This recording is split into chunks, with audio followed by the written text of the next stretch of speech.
How to fix Camino for Mac not uninstalling.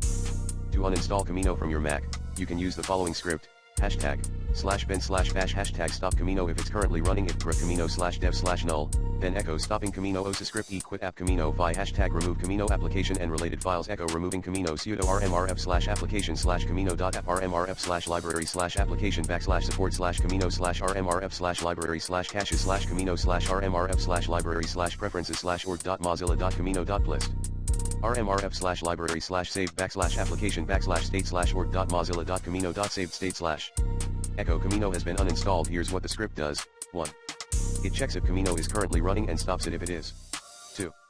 It removes the Camino application from the applications folder. 3. It removes the Camino related files from the user's library folder. 4. It displays a message confirming that Camino has been uninstalled. To use this script, you can save it to a file with a .sh extension, e.g. uninstall_camino.sh, and make it executable by running the following command in terminal, mod +x uninstall_camino.sh. Then, you can run the script by entering its file name in terminal, /uninstall_camino.sh.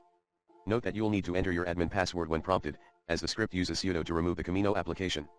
For starters, use the recommended Clean My Mac X in this video guide.